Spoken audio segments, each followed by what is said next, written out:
अस्सलाम वालेकुम। Syria channel में खुशामदीद। मैं हूँ फातिमा नासिर और इस खूबसूरत सुबह का आगाज़ एक साथ करते हैं। उम्मीद करती हूँ कि आप लोग सब खैरियत से हैं, अपना बहुत ख्याल रख रहे हैं। ऑफ कोर्स कोशिश करें कि जहाँ तक हो सके काइंडनेस के साथ पेश आएँ। हमारी लाइफ में बहुत सारी प्रॉब्लम्स होती हैं, टेंशन्स होती है, लेकिन उसकी फ्रस्ट्रेशन और गुस्सा किसी और पर निकालने से वो कम नहीं हो जाती हैं, चाहे फिर वो ट्रैफिक हो, कोई और चीज़ हो। कल मैं एक्चुअली एक ट्रैफिक जाम में फंसी हुई थी और मैं देख रही थी कि लोग कितना जल्दबाज हो जाते हैं और वो जल्दी जल्दी उनकी कोशिश होती है किस तरह से हम यहाँ पर निकल जाए। लेकिन अगर आप एक्चुअली में थोड़ी देर के लिए सब्र कर लें, लिटरली सिर्फ 1-2 मिनट भी आप सब्र कर लें, तो आपको रियलाइज हो जाएगा कि किस तरह से आगे जाना है या कौन सा रास्ता आपके लिए ज़्यादा सही रहेगा।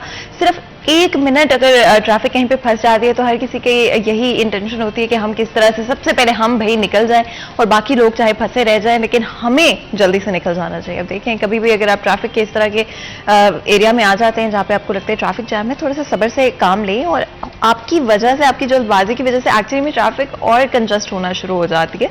तो सिर्फ कुछ मिनटों के सब्र से, कुछ मिनटों की देरी से कोई फर्क नहीं पड़ेगा। और सुबह का टाइम भी नहीं था, इसलिए मैं ज्यादा हैरान हो रही थी कि लोगों को आखिर कहाँ पे पहुंचने की जल्दी है जो इतनी जल्दबाजी में लगे हुए हैं। तो खुद भी सब्र करें और दूसरों को भी ये एक एग्जाम्पल सेट करें कि अगर सब पेशेंस के साथ काम लेंगे तो ना तो ये जो हम ट्रैफिक के मसाइल देखते हैं ये देखने को मिलेंगे, और जो एक्सीडेंट्स दिन ब दिन बढ़ते जा रहे हैं वो भी कम हो जाएंगे। तो सिर्फ सब्र से काम ले। कहीं देर से पहुंच रहे हैं वो बेहतर है ना पहुंचने से, या किसी और का नुकसान करने से, या अपना नुकसान करवा लेने से। सब्र से काम लें, आराम से जाएं, स्पीड लिमिट में रहें, ट्रैफिक के रूल्स एंड रेगुलेशंस को फॉलो करें। इशारा देखते हैं, इशारे पे रुकें, अगर लाल है आपका इशारा उस पर रुकें। और येलो का मतलब ये नहीं होता कि आप चलना स्टार्ट करते हैं, येलो का मतलब होता है कि आप थोड़ी देर में चल सकते हैं। उसका मतलब ये नहीं होता कि आपका इशारा खुल चुका है। और ट्रैफिक के कवानीन को फॉलो कर आगे बढ़ते हुए, आपको पता है हमारी हमेशा कोशिश रहती है कि फैसलाबाद शहर के जितने भी इंपॉर्टेंट इश्यूज हैं उनके बारे में ज़रूर बात करें। और हमारा फोकस हमेशा फैसलाबाद शहर पे ही रहता है। कई दफ़ा इश्यूज इस तरह के होते हैं जो कि फैसलाबाद शहर से बाहर भी इम्पैक्ट करते हैं, सिमिलर सेटिंग में इम्पैक्ट करते हैं, बट हमारा फोकस फैसलाबाद डिस्ट्रिक्ट पर रहता है, डिफरेंट एरियाज़ पर रहता है, डिफरेंट डिपार्टमेंट्स जो कि फैसलाबाद शहर से, फैसलाबाद डिस्ट्रिक्ट से कनेक्टेड है, उन्हीं पर रहता है। आज भी इस तरह से हम बात करेंगे। एजुकेशन के हवाले से अगर हम बात करते हैं तो ऑलरेडी हमारा सिस्टम, एजुकेशन सिस्टम काफ़ी सफ़र करता है, चाहे वो फंडिंग के हवाले से बात करें, फैसिलिटीज़ के हवाले से बात करें, टीचर्स की तादाद के हवाले से बात करें, और स्टूडेंट्स की तादाद जो कि बढ़ती जा रही है, चाहे हम उसके हवाले से बात करें। क्या हम आज अपने एजुकेशन सिस्टम को उस पॉइंट पे ला सके हैं कि चाहे वो हम किसी भी शख्स की बात करें, किसी भी डिफरेंट इलाके से किसी बच्चे की बात करें, क्या हम उनको एक सेम लेवल ऑफ एजुकेशन फराहम कर पा रहे हैं? क्या हम उनको वो सारी स्किल्स पहुंचा रहे हैं, दे रहे हैं, जिनसे वो आगे जाके अपनी ज़िंदगी में सक्सेसफुल हो सकते हैं, अपना करियर बना सकते हैं, अपनी ज़िंदगी बना सकते हैं? और हमेशा याद रखें, एक बच्चा एक पूरी फैमिली को रिप्रेजेंट करता है, चाहे वो उसके पेरेंट्स हों या फिर शादी के बाद उसकी वाइफ और उसके अपने बच्चे हों। तो ये चीज़ का ख्याल रखते हैं। और इवन अगर हम लड़कियों की बात करते हैं, अगर आप एक लड़की को तालीम देते हैं तो आप एक शख्स को तालीम नहीं दे रहे हैं, बल्कि आप पूरी उसकी फैमिली को तालीम दे रहे हैं। लेकिन क्या आज हमारा एजुकेशन सिस्टम इस रिस्पॉन्सिबिलिटी को उठाने के लिए तैयार है? क्या ये एजुकेशन सिस्टम हमारा आज इस जिम्मेदारी को पूरा कर पा रहा है? हमारे साथ बहुत ही खास मेहमान मौजूद हैं जो कि आज हमारा इस डिस्कशन में साथ देंगे। सबसे पहला इशू जो कि आज हम डिस्कस करेंगे वो मैट्रिक के रिजल्ट्स के हवाले से होगा। जहांगीर अशरफ हमारे साथ है, हमारे सीनियर रिपोर्टर हैं। जहांगीर, आपको वेलकम करते हैं शो में। बहुत बहुत शुक्रिया आज हमारे शो के लिए वक्त निकालने के लिए। जहांगीर, जब हम एजुकेशन सिस्टम की बात करते हैं, किसी भी मुल्क की बैकबोन होता है, सबसे ज़्यादा इंपॉर्टेंट किरदार हमारी आने वाली जनरेशन का है, हमारे मुल्क की तरक्की में, प्रोग्रेस में। लेकिन क्या आज हमारा एजुकेशन सिस्टम हमारे बच्चों को सिवाय टेंशन और स्ट्रेस के और कुछ दे पा रहा है? जिस तरह से मैट्रिक के रिजल्ट्स की बात करते हैं, रिजल्ट्स तो जब आने होते हैं तभी आपको 2-4 हफ्ते पहले से आपको टेंशन शुरू हो जाती है, रातों की नींद आपकी उड़ जाती है। मैट्रिक के रिजल्ट्स अभी तक क्यों अनाउंस नहीं किए गए? फातिमा, देखें, कोविड के बाद से अब तक इनसे जो सेट नहीं हो पा रहा अपना पैटर्न जो है, अपना एकेडमिक कैलेंडर जो है, और सारी चीज़ें जो है वो मैनेज नहीं हो पा रही। इतनी ज़्यादा इनकी मिसमैनेजमेंट मैं समझता हूँ कि रूटीन थी कि जुलाई में मैट्रिक के रिजल्ट आ जाते थे, अगस्त में फर्स्ट ईयर के एडमिशन ओपन हो जाते थे, और सितंबर में यूनिवर्सिटीज़ के एडमिशन स्टार्ट हो जाते थे। अब देखें, अगस्त जो है वो आधा गुजर चुका है, लेकिन मैट्रिक के रिजल्ट की अभी तक हतमी डेट नहीं दी जा सकी कि कब अनाउंस करेंगे। पहले एक डेट दी गई कि 31 अगस्त को मैट्रिक का रिजल्ट अनाउंस होगा। कॉलेजेस ने तैयारियां स्टार्ट कर दी कि हम फर्स्ट ईयर के इनटेक के हवाले से, क्योंकि मैट्रिक के रिजल्ट की बुनियाद पर ही बच्चों ने फर्स्ट ईयर में एडमिशन लेना होता। इसके अलावा अब चूंकि इसमें कुछ इलाकों में फैसलाबाद बोर्ड की अगर बात करें तो जंग और चिन्योट भी यहीं आते हैं, वहाँ सैलाबी सूरत हाल भी आई, उस वजह से कुछ बच्चे प्रैक्टिकल देने से रह गए। इसी तरह ज़िमनी इलेक्शन पूरे पंजाब में मुख्तलिफ इलाकों में हुआ, फैसलाबाद में भी जुमरा के इलाके में ज़िमनी इलेक्शन हुआ, जिसकी वजह से 16 और 18 जुलाई के प्रैक्टिकल्स कैंसिल किए गए। अब वो कैंसिल करने के बाद जो नई डेट दी गई, अक्सर बच्चे उन डेट्स में वो प्रैक्टिकल नहीं दे सके। अब एक तरफ रिजल्ट तैयार होने को है और रिजल्ट की अनाउंसमेंट आ रही है, अब वो बच्चों की तरफ से और टीचर कम्युनिटी की तरफ से एक मुतालबा सामने आ गया कि जो बच्चे प्रैक्टिकल देने से रह गए हैं उनका 1 साल बचाने के लिए उन्हें एक मोहलत दी जाए, एक चांस दिया जाए, जिस पर इसी हफ्ते Punjab boards committee of chairman की मीटिंग हुई। उन्होंने अलाउ कर दिया कि सब एप्लीकेशंस जमा करवाएं कि किन किन बच्चों का प्रैक्टिकल वो नहीं दे सके, मिस हो गया। अब तालीमी बोर्ड्स ने 18 अगस्त तक एप्लीकेशंस मांगी हैं और 18 अगस्त तक जितने बच्चों की प्रैक्टिकल ना देने के हवाले से एप्लीकेशंस आएंगी, उनसे मैट्रिक का प्रैक्टिकल एग्जाम दोबारा लिया जाएगा। अब देखिए, 2 डेट्स तो वो हैं जो ज़िमनी इलेक्शन की वजह से डिस्टर्ब हुई थी, 16 जुलाई और 18 जुलाई।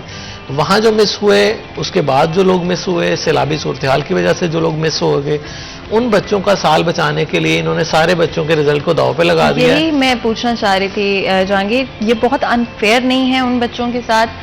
क्या रिजल्ट्स ऑलरेडी उनके अनाउंस नहीं किए जा सकते सेपरेटली, और फिर जो भी इश्यूज हैं रिजॉल्व करने के लिए, जिस तरह आपने बताया कि सैलाबी सूरत हाल या फिर ज़मीनी इलेक्शंस की वजह से जो डिले पैदा हुआ, कि ये सेपरेट नहीं किया जा सकता? अच्छा, सेपरेट करना वो भी उन बच्चों के साथ ज्यादती है जो मिस हो गए। एक्चुअली ये बोर्ड की मैं समझता हूँ नाअहली कह लें कि वो इसको बर वक्त टैकल नहीं कर सके। अब देखिए, जुलाई का मामला है और अब 18 अगस्त तक 1 माह से ज्यादा का टाइम पीरियड तो ये दे दिया इनको डिसाइड करने में कि हम उन बच्चों से दोबारा प्रैक्टिकल लेंगे या नहीं। आप फौरी फैसला करें, जुलाई में ही इसको डिसाइड कर लें कि जो बच्चे मिस हो गए हैं। अब देखिए, 25 जुलाई तक एग्जाम इन्होंने वाइंड अप किए प्रैक्टिकल्स, और जो थ्योरी के एग्जाम थे वो जून में ले लिए गए थे। अब जून, जुलाई, अगस्त हाफ गुजर चुका है, 2 माह तक इन्होंने अल्टीमेटली थ्योरी के एग्जाम के बाद मैक्सिमम रिजल्ट देना होता है। अब वो 2 माह गुजर जाएंगे, सितंबर में भी कोई डेट हतमी अभी तक सामने नहीं आ सकी कब तक, क्योंकि अब प्रैक्टिकल्स अगर 18 तक ये दरख्वास्तें ले रहे हैं तो एटलीस्ट ये अगस्त के एंड तक ले जाएंगे बच्चों के प्रैक्टिकल। और प्रैक्टिकल उनमें केमिस्ट्री के भी हैं, बायो के भी हैं, और 2-3 सब्जेक्ट ऐसे हैं जो कि मिस हो गए बच्चों के, और काफ़ी बड़ी तादाद में बच्चे सामने आ रहे हैं ऐसे। तो अब ये दोबारा से मुझे लगता है कि ये शायद एटलीस्ट सितंबर के 3rd वीक तक ले जाएंगे रिजल्ट को, और उतना ही लेट होगा इनका आगे जो फर्स्ट ईयर के एडमिशन्स हैं। उससे अगला जो सेशन है उनके बच्चों की पढ़ाई डिस्टर्ब हो रही है। जो अगस्त में स्टार्ट होना थे उनकी क्लासेस, अब वो सितंबर की बजाय शायद अक्टूबर में उनकी क्लासेस स्टार्ट हों। इसी तरह से मैट्रिक का ऑलरेडी जो इन्होंने जो अभी फर्स्ट न्यू कमर्स आ गए उनका भी इन्होंने अप्रैल और मई में स्टार्ट करने के बजाय 1 अगस्त से सेशन स्टार्ट किया है। तो इनका एकेडमिक कैलेंडर जो है ना वो इतना ज़्यादा डिस्टर्ब हो गया है कि वो शायद 1-2 साल लगेंगे इनको रूटीन में वापस लाने के लिए। तो उस वजह से ना सिर्फ बच्चे परेशान हैं बल्कि कॉलेजेस परेशान हैं, टीचर परेशान है कि हम अगले साल के एडमिशन टारगेट कैसे अचीव करेंगे। अच्छा, तो अब क्या ये एडमिशन तब तक नहीं होंगे जहांगीर जब तक कोई रिजल्ट्स अनाउंस नहीं हो जाते, या फिर जिस तरह से एक्सपेक्टेड रिजल्ट्स की बेसिस पे इन द पास्ट भी हो चुका है एफएससी की फर्स्ट ईयर, या जो आपके जो भी बाकी भी ऑप्शंस आपके पास होते हैं, क्या आप उनकी बेसिस पे एडमिशन ले पाएंगे? अच्छा, तमाम कॉलेजेस बिलखसूस प्राइवेट कॉलेजेस जो है ना वो फर्स्ट ईयर की बुनियाद पे एडमिशन दे देते हैं आपको, वो फर्स्ट पार्ट की बुनियाद पे, 9th की बुनियाद पे आपको फर्स्ट ईयर में एडमिशन दे देते हैं। लेकिन जो गवर्नमेंट सेक्टर है ना उन्होंने भी प्री फर्स्ट ईयर स्टार्ट किया, लेकिन कोई लोगों का रुझान नहीं था, लोग आए नहीं उनके पास।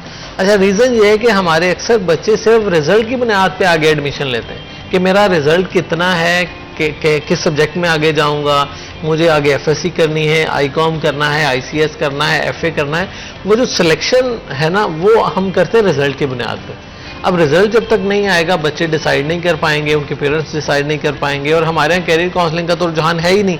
किसी बच्चे को कोई टीचर कह दे या पेरेंट कह दे कि आप ये, टीचर अगर किसी को मशवरा दे दे ना कि आप अपने बच्चे को एफएससी की बजाय आईसीएस करवा ले, तो पेरेंट कहेंगे हमने तो बच्चे को डॉक्टर ही बनाना है, डॉक्टर इंजीनियर ही बनाना है, हमने एफएससी ही करवानी है। हालांकि टीचर को पता होता है कि ये पूरे साल में कैसा बच्चा रहा है, किन सब्जेक्ट में अच्छा जा सकता है। तो हमारे यहाँ पेरेंट टीचर की मुशावरत इस हवाले से नहीं कामयाब हो पाती, और अक्सर बच्चे सिर्फ रिजल्ट के वेट में अपना वो काफ़ी टाइम डिले कर देते हैं। अब जो बच्चे तो जिन्होंने पढ़ना था आगे, जिनका पहले था कि हम 9th में बहुत अच्छे ग्रेड ले चुके हैं, वो तो जून जुलाई से ही एग्ज़ाम के फौरी बाद एग्जाम के फौरी बाद उन्होंने अपनी pre first year classes start कर दी हैं और प्राइवेट सेक्टर में बहुत कामयाबी से ये चीज़ें चल रही हैं, लेकिन गवर्नमेंट सेक्टर में चूंकि ऐसा ट्रेंड नहीं है प्री फर्स्ट ईयर का, अनाउंस की लेकिन बच्चे नहीं आए। गवर्नमेंट में ये रुझान है गवर्नमेंट कॉलेजेस में कि हमने सिर्फ बच्चे को तब भेजना है जब उसका रिजल्ट आएगा और एडमिशन तब होगा, क्योंकि तो गवर्नमेंट के जो ऑप्शंस अवेलेबल हैं गवर्नमेंट की तरफ से इस वक्त वो यही हैं कि आपका रिजल्ट आएगा और तब फिर आप क्लासेस को स्टार्ट कर पाएंगे। नहीं, गवर्नमेंट की तरफ से भी ये अलाउ कर दिया गया है कि आप फर्स्ट ईयर में, लेकिन अवेयरनेस नहीं है, अवेयरनेस नहीं है और लोग जाना नहीं चाहते कि हो सकता है मेरी सप्ली ना आ जाए। आप देखें, आप प्री फर्स्ट ईयर में जाके बैठ जाएं, आपकी सप्ली आ जाए तो आपका एडमिशन कैंसिल। ये कंडीशन होती है कि अगर आपने 9th के बुनियाद पर एडमिशन लिया है तो आपके 10th के मार्क्स उस स्टैंडर्ड के अकॉर्डिंग आने चाहिए। अगर वो बिलो रहे तो आपका वो 2-3 माह आया। तो गवर्नमेंट सेक्टर में जाने का रुझान इसीलिए कम है कि बच्चे डाउटफुल होते हैं हमारे यहाँ, और गवर्नमेंट स्कूल्स के बच्चों की तादाद ज़्यादा है, प्राइवेट सेक्टर की तादाद कम है। और गवर्नमेंट सेक्टर में यही रुझान है कि रिजल्ट आएगा तो अगली क्लास में बैठना, अच्छा, उसके अलावा हमने गैप ईयर, जहाँ तक मुझे याद है एटलीस्ट जब मैं स्कूल में थी या यूनिवर्सिटी में थी, गैप ईयर को बहुत बुरा समझा जाता था।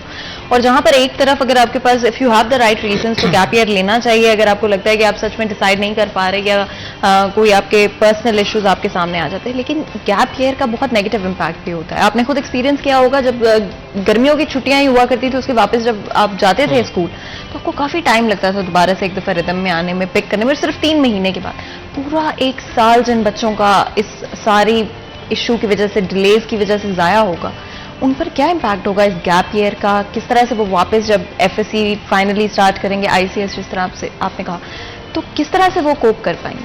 अच्छा, एक्चुअली ये जितना भी बोर्ड्स का, यूनिवर्सिटीज़ का, कॉलेजेस का कैलेंडर बना है ना, अलमिया ये है कि हमारे यहाँ स्कूल का डिफरेंट है, कॉलेज का डिफरेंट है, यूनिवर्सिटीज़ का डिफरेंट है। होना तो ये चाहिए कि सबका एक साथ स्टार्ट हो, ताकि अब देखें मैट्रिक जो बच्चा करता है वो मैट्रिक तक आने में उसका एकेडमिक ईयर होता है मार्च में एंड और अप्रैल में स्टार्ट। जैसे ही वो फर्स्ट ईयर में जाता है वो अप्रैल की बजाय सितंबर में चला जाता है, और सितंबर में स्टार्ट वो करेगा तो उसका फर्स्ट ईयर में उसको कम पढ़ने का मौका मिलेगा और उसके रिजल्ट खराब होंगे। इसी तरह जब वो यूनिवर्सिटी में जाएगा तो एफएससी का रिजल्ट जब सितंबर में आएगा तो अक्टूबर में उसकी जाके क्लासेस होंगी। अब देखिए, आपका स्कूल से यूनिवर्सिटीज तक 4 से 5 माह का गैप जेन्युइनली आ गया। आप बगैर किसी डिले में आपने 4 माह जो है वो ज़ाया करने ही करने हैं। ये पॉसिबल ही नहीं है कि आप मार्च में ही अगले एडमिशन में बैठ जाएं जाके और अप्रैल में अगले एडमिशन में जाके बैठ जाएं। हमारे यहाँ इनको एक जैसा करने की ज़रूरत है कि मैट्रिक का सेशन भी सेम टाइम में स्टार्ट हो, इंटर का भी सेम में स्टार्ट हो और यूनिवर्सिटीज़ भी सेम स्टार्ट हो, ताकि जो गैप कम से कम रहे। हमारे यहाँ क्या होता है, रिजल्ट के इंतज़ार में 3-4 माह ज़ाया हो जाते हैं बच्चों के, और जो बच्चे प्री फर्स्ट ईयर और प्री क्लासेस में चले जाते हैं वो टच रहते हैं, वो ग्रेड्स में ऊपर चले जाते हैं, वो थोड़ा सा ज़्यादा अवेयर होते हैं। और जो बच्चे गवर्नमेंट सेक्टर में रह जाते हैं उन्हें प्री फर्स्ट ईयर क्लासेस पढ़ने का मौका नहीं मिलता, और गवर्नमेंट सेक्टर में फर्स्ट ईयर में सप्लियों की लाइनें लगी होती हैं।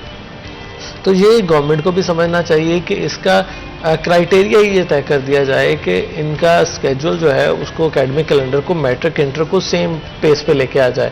और इसके लिए बोर्ड का बड़ा अहम किरदार है कि जितना वो लेट रिजल्ट करेंगे उतना ज़्यादा बच्चे के आगे जाने के। अब देखें, 1ली से 8वीं जमात तक आपको एक दिन में रिजल्ट मिल जाता है। जनाब के 31 मार्च रिजल्ट का दिन होता था और आपने 1 अप्रैल को अगली क्लास में बैठ जाना। अब देखिए कितना फास्ट आपकी ट्रांजिशन है कि आप एक क्लास से अगली क्लास में विद इन डेज जा रहे हैं कि आपको ज़्यादा लंबा इंतजार नहीं करना पड़ता। लेकिन एक और चीज़ जो कि मैंने नोटिस किया स्पेशली हमारे एजुकेशन सिस्टम में, कि अगर आपकी एक भी सप्ली आ जाती है तो वो भी आपके लिए पोटेंशियली काफ़ी डिजास्टरस सिचुएशन क्रिएट कर सकती है। आप नेक्स्ट क्लासेस में नहीं बैठ सकते। जबकि जहांगीर, अगर हम इसको बड़े टेक्निकल तरीके से देखें और रियलिस्टिक तरीके से देखें तो दैट्स अ नॉर्मल थिंग। किसी भी वजह से आपके बाकी सब्जेक्ट्स में आप परफॉर्म कर जाते हो और कहीं पर एक सब्जेक्ट आपका अगर रह भी जाता है तो उसके हिसाब से क्या करना पड़ेगा आपको? क्या पूरा 1 साल ज़ाया करके अगर एक भी आपका सब्जेक्ट है दोबारा से आपको रिपेयर करना हो? अच्छा, उसमें अगर तो आपका पार्ट 1 में कोई सब्जेक्ट रह जाता है तो उसको आप सेकंड पार्ट के साथ ही क्लियर कर लेते हैं। लेकिन अगर आपका सेकंड पार्ट में कोई सब्जेक्ट रह जाता है तो आपको 40 डेज का टाइम दिया जाता है। 40 डेज में दोबारा सप्लीमेंट्री एग्जाम होता है, उसमें अपीयर हो और उसमें फिर 1 माह बाद तकरीबन उसका रिजल्ट आता है। लेकिन उसका फ़ायदा कोई ऐसा होता नहीं है क्योंकि बच्चे का साल तो ज़ाया होना ही होना है। हमारे यहाँ सप्ली के बाद एडमिशन की ऑप्शन बहुत कम रह जाती है, ना होने के बराबर होती है। और उस वजह से सिर्फ प्राइवेट सेक्टर कुछ लोग ऑफर कर देते हैं कि सप्ली वाले भी हमारे पास आ जाएं, और हर बच्चा और हर वालिदैन जो हैं वो अफोर्ड नहीं कर सकते कि हम प्राइवेटली एजुकेशन उसकी कंटिन्यू करें। तो जिसकी एक बार सप्ली आ गई ना, उसका स्टॉप लगना वो लाजिम ही हो जाता है एक तरह से कि उसने 1 साल ज़ाया करना ही करना है। वो अगले साल के लिए वेट करेगा और अगले साल उसको फ़ायदा ये होगा कि वो पहले से सोच के बैठा होगा मैंने कहाँ अप्लाई करना है, कहाँ दाखिला लेना है। एंड इससे पहले कि मज़ीद गुफ्तगू करें क्योंकि ब्रेक का वक्त हो रहा है, बिल्कुल छोटा सा ब्रेक लेते हैं, कहीं में जाएगा हमारे साथ।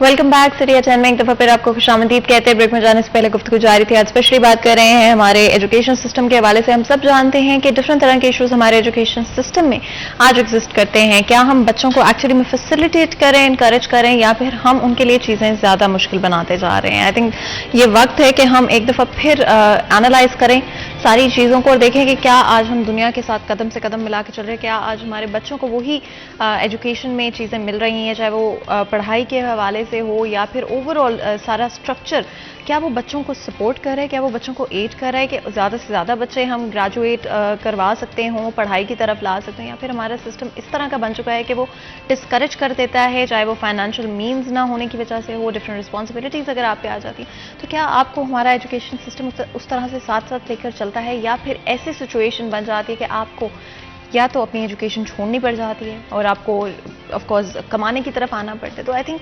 फैसिलिटेशन भी बहुत इंपॉर्टेंट पार्ट है। ब्रेक में जाने से पहले हमने बात की कि किस तरह से अगर एक बच्चे की एक दफ़ा सप्ली आ जाती है तो उसके बाद एक तो उसके पास ऑप्शंस ही बहुत रिस्ट्रिक्टेड रह जाते हैं, और जो ऑप्शंस अवेलेबल होते हैं वो प्राइवेट सेक्टर में होते हैं। मोस्ट लोग जो कि अफोर्ड नहीं कर सकते प्राइवेट सेक्टर की तरफ जाना, उनके लिए उस वक्त पर अपनी एजुकेशन को छोड़ देना ही एक ऑप्शन रहता है। इसमें एक चीज़ सोशल कंस्ट्रक्ट की भी है, जहाँ पर अगर आप खुदा न खास्ता फॉर वट एवर रीजंस आप परफॉर्म नहीं कर पाते एक डायरेक्शन में, तो आपको फौरी तौर पे डिस्करेज कर दिया जाता है और आपको कहा जाता है कि इस डायरेक्शन में तो आप जाएं ही मत, आप कोशिश भी मत करें भाई, आप तो छोड़ दें सारी चीज़ों को। एक बच्चे के लिए ये बड़ा एक इम्प्रेशनेबल टाइम होता है जहांगीर, बड़ा इंपॉर्टेंट टाइम होता है।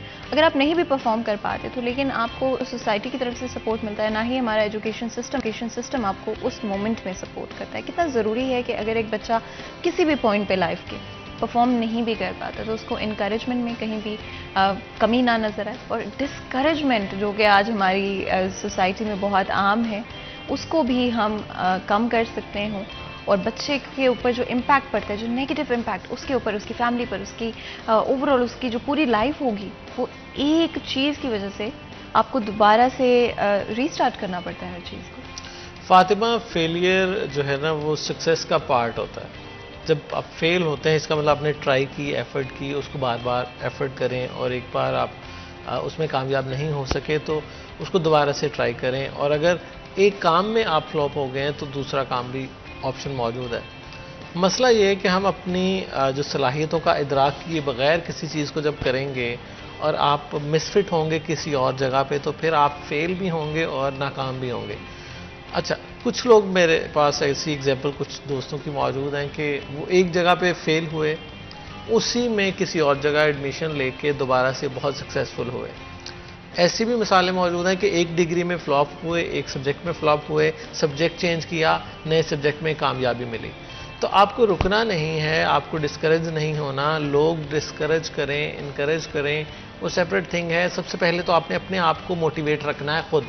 ये देखिए, मोटिवेशन दूसरे आपको सिर्फ बातें सुना सकते हैं, लेकिन जब तक आप अपने अंदर से इनकरेज खुद अपने आप को इनकरेज नहीं करेंगे ना, कोई आपको मोटिवेट नहीं कर सकता। ये सारी सेल्फ की बात है। हम सिर्फ बातों में बाज़-औक़ात हम ज़्यादा हवा में चले जाते हैं, ठीक है, और जो हवा में चीज़ चली जाती है उसके तो पाँव ही कोई नहीं होते। फिर वो तो आपको ज़मीन पे भी रहना है, आपको ज़मीन पे खड़े रहना है ताकि आप गिरे नहीं। हम हवा में आ जाते हैं मोटिवेशनल स्पीकर्स की बातें सुन के, और बहुत ज़्यादा एक खला बना लेते हैं कामयाबी का, और वो ऐसा गुब्बारा होता है, गुब्बारे में हवा ज़्यादा देर नहीं भरी रह सकती। उसको आप देख लें, वो एक दिन नहीं निकालता। बैलून्स आप पूरे रूम में आप हवा से भर दें, वो एक दिन निकालेंगे, अगले दिन उनकी हवा खुद ही निकल चुकी होगी। तो आपने मोटिवेशन जो है ना दूसरों की, वो सिर्फ वक्ती होती है। वक्ती तौर पे आपके वो हवा आपको भर देते हैं, आपको खला में हवा में भेज देते हैं और सब्ज़ बाग जिसको कहा जाता है। लेकिन जब तक आप उसको कैरी ऑन नहीं रखेंगे, कंटिन्यू नहीं करेंगे, आप खुद एफर्ट अपनी नहीं शामिल करेंगे, तब तक वो कोई उसका पॉजिटिव रिजल्ट नहीं निकलेगा। एंड फेलियर, जिस तरह आपने भी कहा जहांगीर, एक नॉर्मल हिस्सा है लाइफ का। वो चाहे किसी भी पॉइंट पे, इनफैक्ट मुझे लगता है कि जितना अर्ली इन लाइफ आप फेलियर को फेस कर लेते हैं, उतना आपके लिए आसान हो जाता है। बिकॉज बहुत सारे ऐसे लोग भी हैं, आप भी आई एम श्योर जानते होंगे, जिनको पहली दफ़ा फेलियर उनको तब एक्सपीरियंस हुआ जब जी वो 28 साल के हो चुके थे, 30 साल के हो चुके थे। उस पॉइंट पे आपके लिए ज़्यादा बल्कि मुश्किल होता है, आपको इतनी आदत हो चुकी होती है हर चीज़ में सक्सीड करने की। और मोस्टली जो बहुत सारे इस तरह के स्टूडेंट्स होते हैं जो बहुत हाई अचीवर्स होते हैं, वो जब ग्रेजुएट करते हैं उसके बाद वो बड़े परेशानी में आ जाते हैं। उनके लिए रिजेक्शन इतना नया कॉन्सेप्ट होता है, एक डिफरेंट डायनेमिक में नई चीज़ों को सीखना उस टाइम पे मुश्किल होता है। तो आई थिंक जितना अर्ली इन लाइफ आप एक्सपीरियंस करते हैं फेलियर, उतना ही आपके चांसेस बढ़ जाते हैं आगे जाकर उसको कोप बेहतर तरीके से कर पाना। और फेलियर के बाद अगर आप गिर रहे हैं तो उसके बाद उठना कैसे, दोबारा से किस तरह से आपने अपनी जो भी आगे प्रोसेस है उसको लेकर चलना है। दोबारा अगर हम स्पेशली टीचर्स पर एक दफ़ा फिर अपना फोकस लेकर आए, एजुकेशन सिस्टम पर अपना फोकस लेकर आए, जहाँ की एक्स्ट्रा ड्यूटीज़ टीचर्स को हमेशा दी जाती हैं। एक तरफ तो हम जो एजुकेशन सिस्टम है उसको क्रिटिसाइज़ करते हैं, लेकिन टीचर्स को इतनी ज़्यादा रिस्पॉन्सिबिलिटीज़, आप खुद जानते हैं गवर्नमेंट सेक्टर में इस वक्त एक टीचर पर कितना बर्डन है, चाहे वो बच्चों का हो, चाहे वो एक्स्ट्रा चीज़ें जो उनको दे दी जाती हैं, वो चाहे डिफरेंट कंपेन्स के हवाले से हो, डिफरेंट और रिस्पॉन्सिबिलिटीज़ जो उनके ऊपर डाल दी जाती हैं। कैसे टीचर्स कोप करते हैं इससे? अच्छा, हमारा जो गवर्नमेंट सेक्टर का टीचर है ना, वो बहुत ज़्यादा ओवर बर्डन है। एक तो बर्डन होता है ना, ये उससे भी ज़्यादा ओवर बर्डन। अब देखिए, पहली बात तो ये है कि हमारा जो टीचर स्टूडेंट रेशियो है ना, अगर आप 70-80 और 100 तक बच्चा आपके सामने बैठा है तो आप कंसिडर करें कि 100 बच्चे को आप किस तरह से हैंडल करेंगे। अब मैजिशियन तो है नहीं, आप कोई वहाँ उनको म्यूज़िक कॉन्सर्ट तो कर नहीं रहे कि चाहे लाखों का मजमा भी हो तो आप अपने बीन बजाई जा रहे हैं। तो आप टीचर ने इंटरेक्ट करना है बच्चों की चीज़ों का रिस्पांस और फीडबैक मौके पर लेना है और बच्चों को चीज़ें समझानी है, क्योंकि वो बहुत ही वो एज आपकी है जिसमें आप बन भी रहे होते हैं, ख़राब भी हो रहे होते हैं। तो एक तो बात यह है कि इतना ज़्यादा बर्डन टीचर पे है कि वो उन सब की, तो हमारे यहाँ जो अटेंडेंस का कॉन्सेप्ट है, हमारे यहाँ काम चेक करने का कॉन्सेप्ट है और हमारे यहाँ रोज़ाना होमवर्क देने का कॉन्सेप्ट है। तो ये सारी चीज़ें अगर आप देखें, रोज़ाना सारे बच्चों का होमवर्क ही नहीं चेक कर सकते आप। अब सबकी अटेंडेंस रोज़ाना पॉसिबल ही नहीं है कि अगर 100 बच्चा एक क्लास में है, गवर्नमेंट हाई हिस्सों में मोस्टली 80 to 100 बच्चे नॉर्मली क्लासेस में मौजूद है एक टीचर के पास। देखें, अब वो देखें, अब साइंस का टीचर है तो क्या एक्टिविटी क्या करवाएगा 100 बच्चे को वो। अब बाकी और सब्जेक्ट हैं, किस तरह से बच्चों की इंगेजमेंट, और जैसे जैसे बच्चे पीछे जाते जाएंगे उनकी टीचर स्टूडेंट इंटरेक्शन कम होता जाएगा। और हमारे यहाँ एक स्कूल में फैसलाबाद के इस वक्त सिर्फ 2 स्कूल ऐसे हैं जिनमें 100% बच्चों का आई टेस्ट किया गया और उनमें से तकरीबन 10 से 15% बच्चों की आई साइट वीक निकली। अब वो बच्चे जिनको वाइट बोर्ड ब्लैक बोर्ड नज़र ही नहीं आ रहा, आप उनसे क्या एक्सपेक्ट करेंगे? वो टीचर जितना मर्जी अच्छा पढ़ा ले, वो पीछे बैठने वाले जो लास्ट 2 बेंचेस हैं उन बच्चों में से आधे बच्चों को नज़र ही नहीं आ रहा होता वाइट बोर्ड, और वो साथ वाले की कॉपी से देख के कर रहे होते फिल अपना काम, और साथ वाले ने गलत लिख दिया तो उसने भी गलत लिख दिया। तो कहते हैं ना, नकल के लिए अकल की ज़रूरत है। तो अब उस एज में अकल का कंसेप्ट इतना ज़्यादा होता नहीं, हम लकीर के फ़कीर बना रहे हैं हमारी कौम को। और उसके अलावा जो ये तो हो गया ना एक बर्डन उनका पढ़ाने का। अब इसके अलावा और ड्यूटीज़ लगा दी हैं, डाक जितनी है वो भी सारी हमारे टीचर ने करनी है, सफाई सुथराई के मामलात को मॉनिटर भी हमारे टीचर ने करना है, और उसके अलावा स्कूल की सारी जो रिकॉर्ड है वो भी टीचर की ही जिम्मेदारी है। क्योंकि हमारे यहाँ स्टाफ की इतनी ज़्यादा कमी है कि हर स्कूल में आपके पास खाकरोब तक मौजूद नहीं है, आपके पास चौकीदार मौजूद नहीं है। जड़ावाला में एक वाक़या हुआ कि एडमिशन के बहाने को पेरेंट्स बन के आए और टीचर्स से लूट मार करके उनका जेवर उतरवा के ले गए। तो इतना हमारे स्कूल्स में तो टीचर की सिक्योरिटी भी नहीं है। हमारे स्कूल्स में सफाई सुथराई का कह दिया जाता है लेकिन अमला मौजूद नहीं है। प्राइमरी और एलिमेंट्री स्कूल्स में दर्जा 4 की सीटें ही मौजूद नहीं है, तो काम किससे करवाएंगे, सफाई किससे करवाएंगे? ठीक है। और उसके अलावा एक नया इन्होंने काफ़ी अरसे से काम शुरू किया है कि एंटी डेंगू मोबाइल एप्लीकेशन एक बनाई है। हर स्कूल में एक एंड्रॉयड उसका फोकल पर्सन बनाया है, वो अपने मोबाइल से रोज़ाना 30 तस्वीरें बना के एंटी डेंगू एक्टिविटीज़ की अपलोड करेगा। उसमें अब कुछ स्कूल बहुत छोटे हैं जहाँ पर रोज़ाना 30 पॉइंट सफाई के नहीं बन सकते। अब देखिए ना, एक बार अपने कमरे को आपने अगर साफ़ कर लिया तो क्या रोज़ाना वो साफ़ 30 जगहों पे गंदगी होगी? वहाँ पे पॉसिबल ही नहीं है।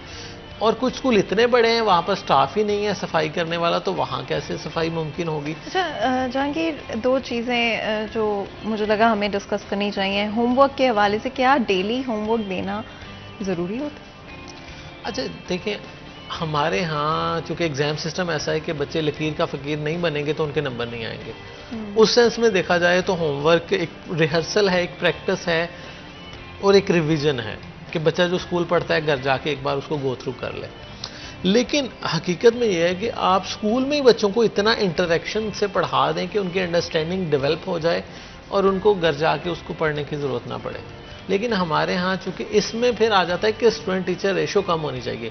एक टीचर जो है वो 15-20 बच्चों को तो अच्छे अंदाज से स्कूल में ही एक्टिविटी बेस कह लें या उसको इंगेजमेंट कह लें, वो उनको समझा पाएगा चीज़ें। लेकिन 100 बच्चे को एट द सेम टाइम अगर आप कहें तो फिर तो ऐसा ही होगा कि सफ़ा नंबर 4 से लेकर 5 तक कल आप घर से लिख लाएँ, तो फिर तो ऐसी बातें ही होंगी ना। अगर आपके पास 100 बच्चा मौजूद है सामने, तो फिर आप यही कहेंगे सफ़ा नंबर 4 निकालें, ये रीडिंग स्टार्ट कर दे एक बच्चा और बाकी सुनते जाएं, या वाइट बोर्ड पे टीचर लिखता जा रहा है, सब इसको नोट करते जाएं।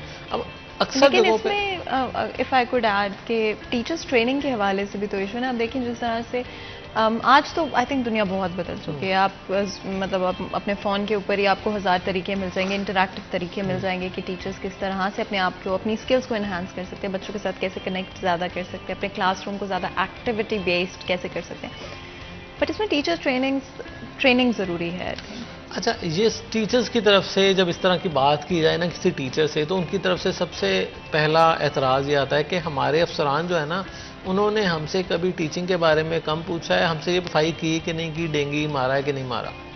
तो जब आपसे इररेलेवेंट आपसे चीज़ें डिमांड की जाएंगी ऊपर से और आपसे कागजी कार्रवाइयाँ पूरी करवाई जाएंगी, वो कह रहे हैं कि एजुकेशन का तो पूछा ही नहीं जाता तालीम में, एजुकेशन के अलावा सब कुछ पूछा जाता है। कोविड में टीचर्स की ड्यूटियाँ लगी, डीसी को कोई स्टाफ चाहिए कहीं पर, वो टीचर्स भेज दिए जाने, कहीं पर क्लर्क शॉर्टेज है तो आईटी टीचर भेज दे, कहीं पे कंप्यूटर का डाटा मॉनिटर करना है, रिकॉर्ड कीपिंग करनी, वहाँ भी आईटी टीचर को भेज देने। और एक स्कूल में एक आईटी टीचर है, वहाँ चाहे 1000 बच्चा कंप्यूटर साइंस पढ़ने वाला हो। इसमें कई सारे आई थिंक सोशल कंस्ट्रक्ट के इश्यूज भी एग्जिस्ट करते हैं। तो प्राइमरीली शायद सिर्फ फंडिंग का इशू या फैसिलिटीज़ में लैक नहीं, बल्कि एक्चुअली में एक जो सोच हमारी बन गई है, जो हमारी तरीका एक चलता आ रहा है और सबको है कि बस जो चल रहा है उसको चलने दें। यहाँ पर ब्रेक लेते हैं, कहीं मजा आएगा, हमारे साथ रहेगा।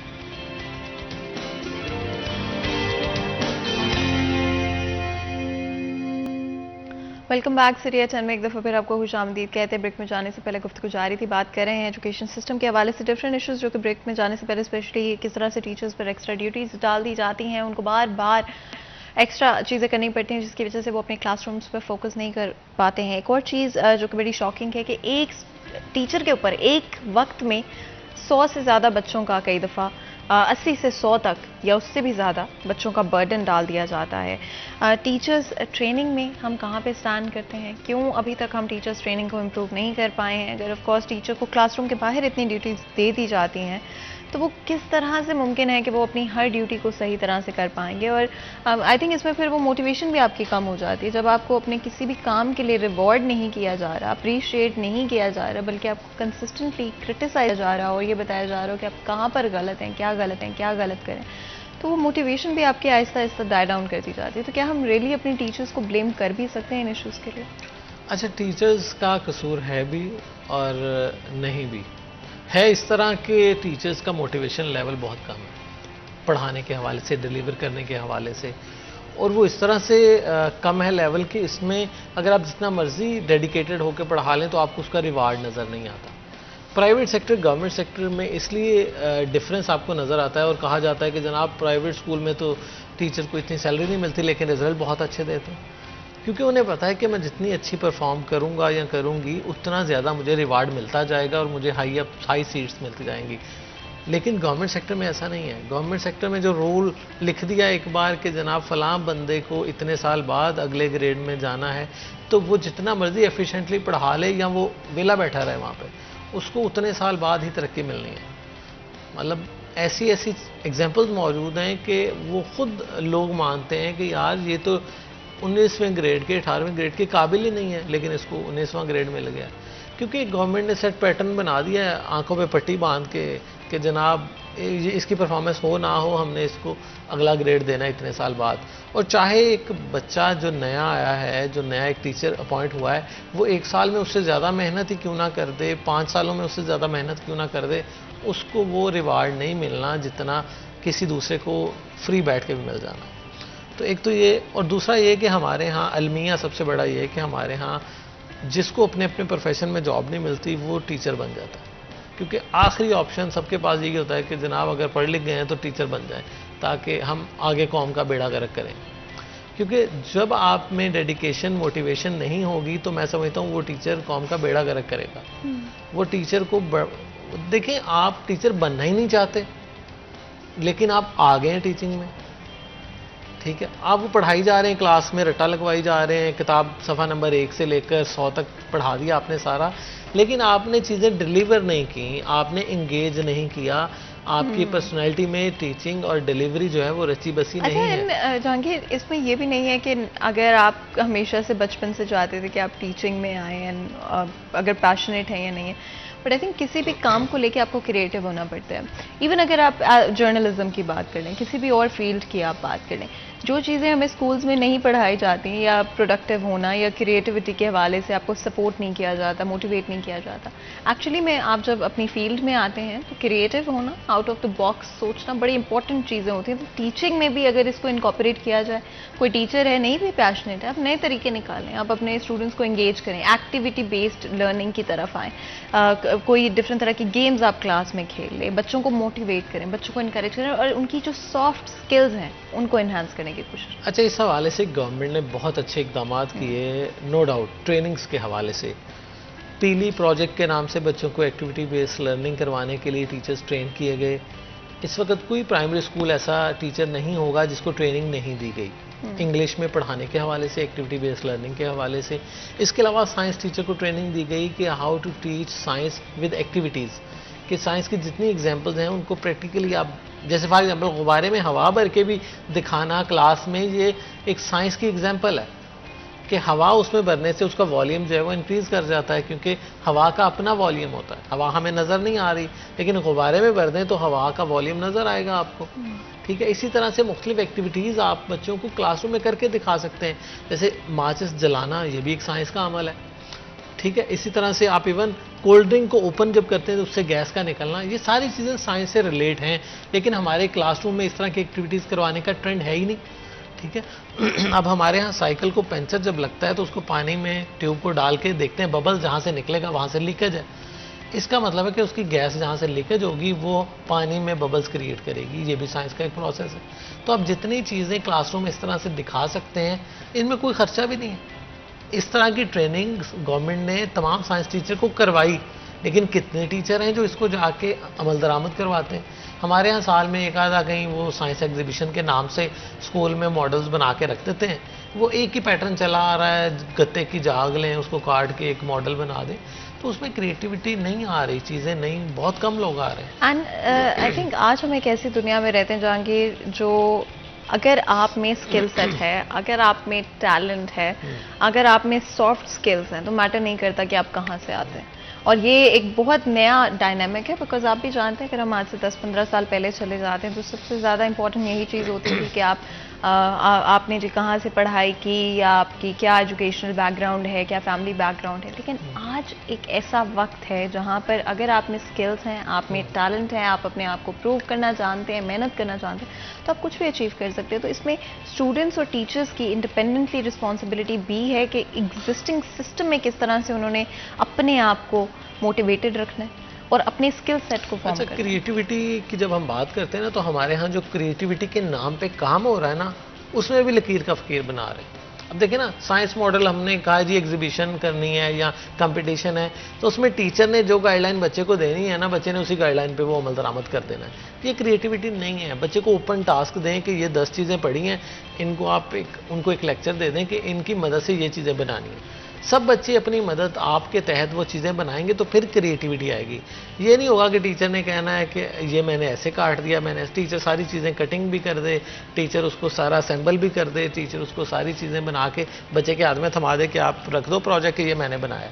तो क्रिएटिविटी के नाम पर भी हम बच्चों को लकीर का फ़कीर बना रहे हैं। हम बच्चों के हाथ बांध के हम उनको फिर क्रिएटिव कैसे बना सकते हैं?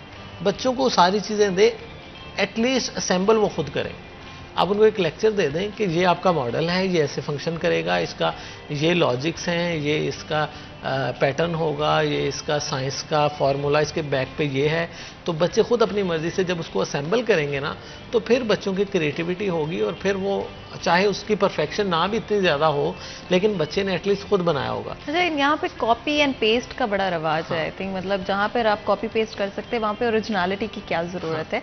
और मोस्टली अगर आप बड़े प्रोजेक्ट्स भी देखें आज पाकिस्तान के अंदर डिफरेंट फील्ड्स में, तो आपको कॉपी होते हुए नजर आएंगे। सो आपने एक आइडिया देखा जो आपने फॉर एग्जांपल पाकिस्तान में अभी तक नहीं इंप्लीमेंट किया गया, आप बाहर से देखेंगे उसी को पैटर्न को उठा के आप पाकिस्तान में उसको इंप्लीमेंट कर देंगे, जहाँ पर एक तरफ इंस्पिरेशन लेना और बात है, एक तरफ कॉपी पेस्ट कर देना। यही तो रीज़न है ना कि हम नई चीज़ इनोवेशन की तरफ नहीं जाते, हम कॉपी पेस्टिंग की तरफ जाते हैं और उसी को हम क्रिएटिविटी का नाम दे देते हैं। जनाब कि हमने अब देख के कितना नया आइडिया। अब देखें ना, अब फॉर एग्जाम्पल अगर रॉकेट बनाना है तो सबने एक ही पैटर्न पे वही रॉकेट बनाई जाने, कोई उसकी शेप डिफरेंट करके बना ले, कोई उसको नया आइडिया दे दे, कोई नई इनोवेशन ले आए, उसकी मतलब उसका वॉल्यूम उसका कम ज़्यादा करके देखे, उसकी साइज़। लेकिन ये सारी चीज़ें कब होंगी? जब बच्चों को सोचने का मौका दिया जाएगा। ये नहीं कहा जाएगा कि इसको इतना काट दें, इसको इतना बना लें, इसको ऐसे जोड़ लें, इसको ये कर लें। उसको बिल्कुल आपने कॉपी पेस्टिंग पे खुद लगाया है, हमारे टीचर्स ने खुद लगाया कॉपी पेस्टिंग पे। क्रिएटिविटी के नाम पर भी हम बच्चों को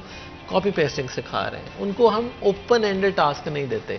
हम ये नहीं कहते कि इससे कुछ बना के दिखाओ, हम उसे कहते हैं ये बनाओ, ये चीज़ें पड़ी हैं, ये लो जोड़, ये आप ये तरीका इस्तेमाल करें जी, ये आपका रिजल्ट होना चाहिए, ये आपका प्रोसेस होना चाहिए। तो बेसिकली बच्चे को खुद सोचने के लिए हम फोर्स नहीं कर रहे हैं। लेकिन एट द सेम टाइम अगर हम देखते हैं तो पूरी दुनिया में आज बहुत सारे पाकिस्तानी डिफरेंट कंट्रीज़ में जाके अपने आप को रिप्रेजेंट कर रहे हैं, बहुत अच्छा काम कर रहे हैं। बड़े बड़े कंट्रीज़ के लोगों को, बेटर एजुकेशन सिस्टम्स वाले लोगों को फुल ऑन कंपटीशन दे रहे हैं। तो मेरा ख्याल है कि टैलेंट की कोई कमी नहीं है, हमें पोटेंशियल की कोई कमी नहीं है, लेकिन हाँ जो आपके पास एक ईज़ होनी चाहिए सफ़र में, वो आपके पास अभी तक मौजूद नहीं है। अच्छा देखिए, अब हमारे चूँकि टीचर भी इसी सिस्टम से पढ़ के हैं, उनकी भी जो ब्रॉटअप हुआ है और उनको ज़्यादा सवाल करना नहीं सिखाया गया। मैं समझता हूँ कि जब तक आप बच्चों को सवाल करने देंगे, सोचना नहीं सिखाएंगे, तब तक आपकी ग्रोथ और इनोवेशन और आइडियाज़ है ना, वो हमारे बहुत सारे आइडियाज़ हमारे माइंड्स में दफन हो जाते हैं। हम उनको बाहर ही नहीं निकालते कि पता नहीं लोग क्या कहेंगे और पता नहीं मेरा आइडिया पसंद आए ना आए, पता नहीं इस पर इम्प्लीमेंट हो ना हो। क्योंकि हमने बच्चों को इतना खौफजदा माहौल दिया हुआ है कि बच्चे सवाल करना जुर्म समझते हैं और अक्सर जगहों पर इसको जुर्म बना दिया जाता है कि जिस बच्चे ने सवाल कर लिया उसको टारगेट कर लिया जाता है। यूनिवर्सिटीज़ लेवल पर भी उसको कहते हैं कि इसको तो आप साइड पे रखें ना, उसकी CGPA चाहे डिस्टर्ब हो, उसका चाहे थीसिस रिजेक्ट हो, उसका कुछ भी। हमारे यहाँ तो बहुत सारी पाबंदियां लग जाती हैं कि इस टॉपिक पे आप थीसिस नहीं कर सकते, ये नहीं कर सकते। बिल्कुल जी, और ये बड़ी परेशानी की बात है कि टीचर्स बड़ा पर्सनली ले लेते हैं कई दफ़ा चीज़ों को, और बड़ी गलत बात है, बहुत बहुत गलत बात है। एज अ टीचर आपकी रिस्पॉन्सिबिलिटी है कि आपने बच्चों को फैसिलिटेट करना है, आपने उनको ट्रॉमाटाइज नहीं करना कि वो पूरी ज़िंदगी जो है उस ट्रॉमा को अपने साथ कैरी करें। और आपके पास एक रिस्पॉन्सिबिलिटी की जगह है, आपके पास एक ऐसी पोजीशन है जिसका असर बहुत सारे बच्चों के फ्यूचर पे होगा, बहुत सारे बच्चों की फैमिलीज़ के फ्यूचर पे होगा। इसका ख्याल करके इस रिस्पॉन्सिबिलिटी को समझ के हमें चलना होगा। आपको बहुत बहुत शुक्रिया अदा करते हैं जहांगीर, आज हमारे लिए, हमारे शो के लिए वक्त निकालने के लिए। यहाँ पर छोटा सा ब्रेक लेंगे, कहीं मत जाएगा, हमारे साथ रहिए।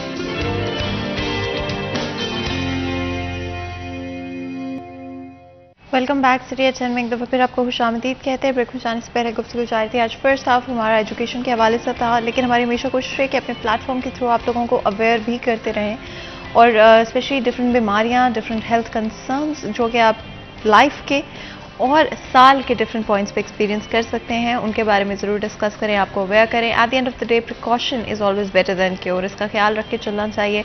एक और हैबिट जो कि हम सब में है या मोस्ट लोगों में पाई जाती है वो ये है कि आप आखिरी मिनट तक अपना इलाज खुद करने की कोशिश करते रहते हैं, कोशिश करते हैं कि डॉक्टर के पास ना ही जाना पड़े। बट याद रखें, जो जिसका काम है वो वही जानता है। तो आप चाहे घर पर रहते हुए टोटके आजमा सकते हो, जो एडवाइस आपको एक डॉक्टर दे सकता है वो आप खुद को नहीं दे सकते। तो कभी भी अपना इलाज खुद करने की कोशिश मत करें। हमें आदत है कि पेन किलर्स और इस तरह की छोटी मोटी दवाइयाँ हम लोग घर पर खुद ही से अपने आप को प्रिस्क्राइब कर लेते हैं। उससे रेजिस्टेंस आपकी बढ़ जाती है, जिसकी वजह से आपको रिलैप्स होता रहता है। अगर पहले आपको एक पैनाडोल से आप ठीक हो जाते थे, आहिस्ता आहिस्ता आपको उस पर ज़्यादा रिलाई करना पड़ेगा। एंटीबायोटिक्स आपके ऊपर असर करना कम कर देते हैं और आपको हाई डोजेज में दवाइयाँ लेनी पड़ती हैं। इसलिए हमेशा डॉक्टर के पास जाएं। द फर्स्ट साइन आपको लगता है कि कोई प्रॉब्लम हो सकता है, पोटेंशली कोई कुछ भी है, वो कुछ दिनों के बाद अगर ठीक नहीं हो रहा, आपको डिफरेंस उसमें नहीं नजर आ रहा, फौरी तौर पे डॉक्टर के पास जाएं। बगैर प्रिस्क्रिप्शन के कोई भी दवाइयां इस्तेमाल मत करें। हमारे साथ बहुत ही खास मेहमान आज स्टूडियो में मौजूद हैं।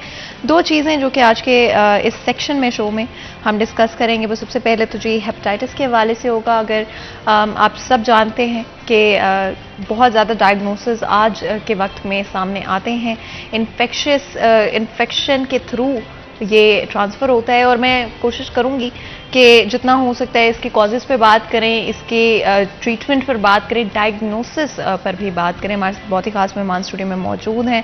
हमारे साथ डॉक्टर आमिर हुसैन मौजूद हैं, प्रोफेसर ऑफ मेडिसिन FMU। आपको वेलकम करते हैं शो में। बहुत बहुत शुक्रिया आज हमारे लिए और हमारे शो के लिए वक्त निकालने के लिए। डॉक्टर साहब, हेपेटाइटिस की बात कर रहे थे, मैंने कोशिश की थोड़ा सा समझाने की, लेकिन मुझे लगा आप बेहतर समझा सकेंगे।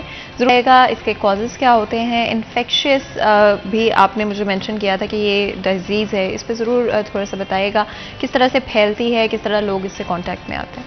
देखिए, हेपेटाइटिस बेसिकली एक वायरल इन्फेक्शन है और ये डिफरेंट वायरसेस का ग्रुप है जो कि हेपेटाइटिस कॉज करता है। जैसे हेपेटाइटिस A है, B है, C है और डेल्टा वायरस है और E वायरस है।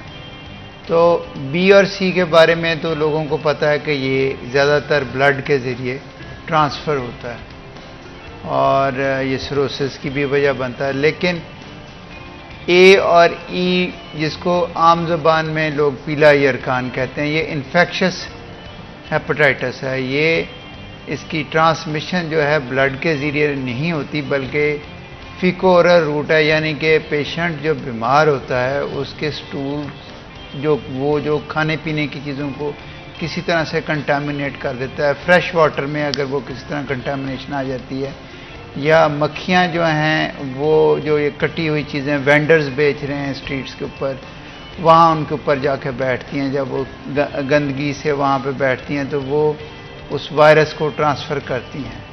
तो जो ये स्टूल से ओरल रूट में एंट्री है, इसको हम फीको ओरल रूट कहते हैं।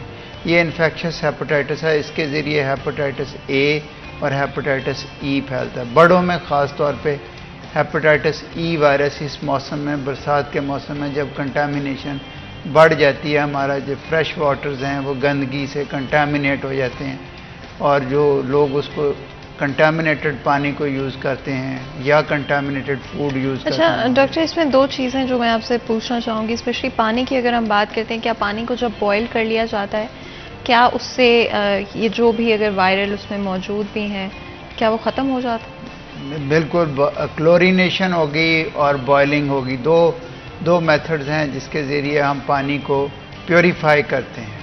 और तो क्लोरीन का भी अगर इस्तेमाल किया जाए या फिर बॉयल किया जाए तो नहीं, क्लोरीन तो जाहिर है वो तो जो आपके जो म्यूनसिपैलिटी है, कॉरपोरेशन है, वो जो बड़े उनके वो टैंक्स डालते हैं, होते यस, हैं, यस। वो उसमें पार्ट्स पर मिलियन के हिसाब से उसको शामिल करना होता है, वो डिफ़िकल्ट है। बॉयल करना आसान है। अगर बॉयल कर लिया जाए तो उसमें मेजॉरिटी जो जरासीम जो हैं, जो पेट की बीमारियां कॉज करते हैं, या ये वो इनएक्टिवेट हो जाते हैं। अच्छा डॉक्टर, जब पानी स्पेशली जिस तरह से घरों में इस्तेमाल किया जाता है और टैप वाटर ऑफ कोर्स बगैर बॉयल किए तो कहीं पे भी इस्तेमाल नहीं होता, लेकिन क्या हमारे यहाँ जो पाकिस्तान में टैप वाटर मौजूद है वो सेफ़ है अगर उसे बॉयल भी कर लिया जाए? देखिए, अगर तो उसको बॉयल कर लिया जाए मेरे ख्याल में फिर तो वो सेफ़ है, या उसके ऊपर को फिल्टर लगा लिया जाए, उससे साफ़ हो जाएगा।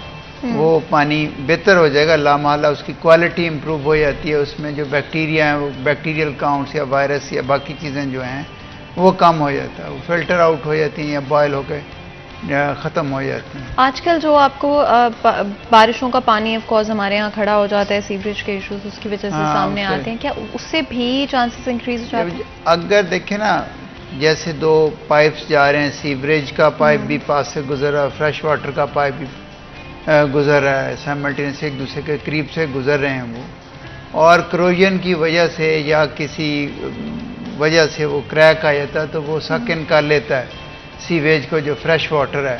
तो वो जो फ्रेश वाटर आपका जो जा रहा है, जो पीने वाला पानी है, वो कंटामिनेट हो गया। अक्सर जगह पे देखा गया, उससे फिर गैस्ट्रो और हेपेटाइटिस ये सारी चीज़ें हो जाती हैं। तो इसलिए ये इंश्योर करना चाहिए कि पीने का पानी सेफ हो, और सबसे आसान तरीका तो यही है कि उसको जो पीने के लिए इस्तेमाल करना है उसको बॉयल करने के बाद ठंडा कर लिया जाए तो वो बेहतर है। और जो ऑब्वियसली आपको गदला पानी नज़र आ रहा है उसको पीने से परहेज़ करना चाहिए।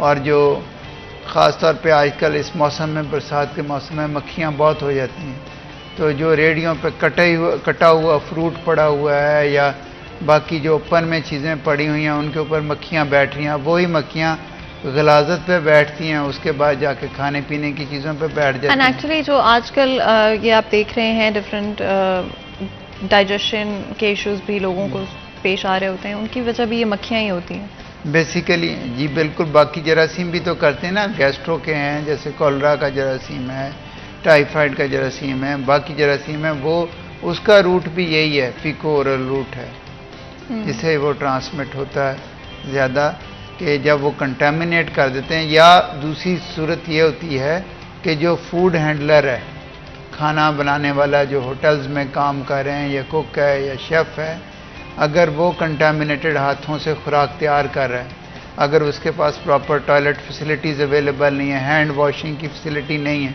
साबुन के साथ, और वो वैसे गंदे हाथों से ही बनाया जा रहा है, तो जो खाने वाले हैं उनमें तो वो ट्रांसफ़र करेगा।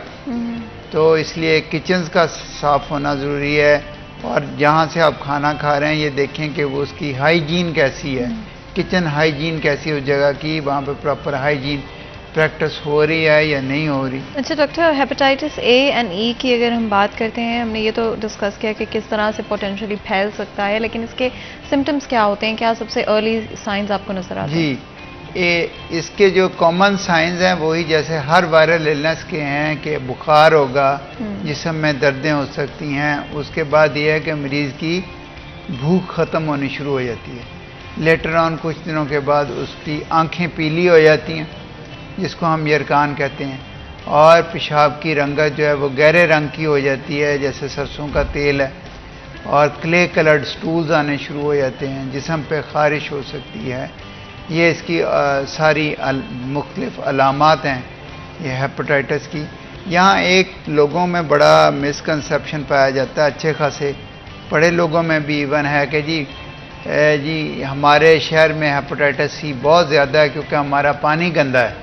तो ये बिल्कुल क्लियर मैं करना चाहता हूँ इस फोरम पे कि हेपेटाइटिस बी और सी गंदे पानी से बिल्कुल नहीं फैलता। गंदे पानी से या कंटामिनेटेड वाटर से हेपेटाइटिस ए या ई फैल सकता है। बी और सी जो है ना, ये ब्लड बॉर्न डिजीज़ हैं। ये मतलब कंटामिनेटेड इंस्ट्रूमेंट्स जिनके साथ खून लगा होता है, जैसे बार्बर का ब्लेड हो गया या कोई और शार्प ऑब्जेक्ट्स हो गए या कॉमन नेल कटर्स हो गए या कॉमन सिरिंजेस जहाँ पे इस्तेमाल हो रही हैं, जो कंटामिनेट होती हैं बॉडी फ्लूइड्स के साथ, ब्लड के साथ ख़ास तौर पे, उनके ज़रिए बी और सी फैलता है। जो ए और ई है, जिसको हम इन्फेक्शियस हेपेटाइटिस ज़्यादा कहते हैं या पिलाई अरकान कहते हैं, वो ये फिकोरा रूट है, गंदे पानी से या गंदी खाने पीने की चीज़ों से फैलता है। इन दोनों चीज़ों को अक्सर लोग कंफ्यूज कर देते हैं।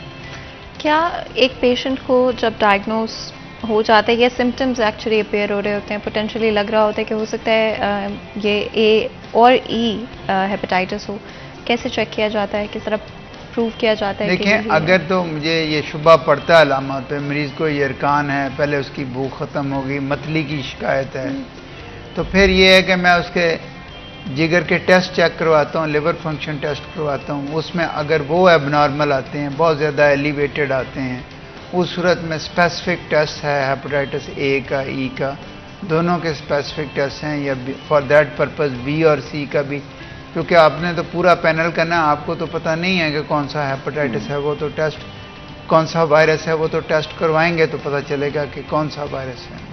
क्या इसमें मिस डायग्नोसिस के चांसेस भी होते हैं? मिस डायग्नोसिस कैसे?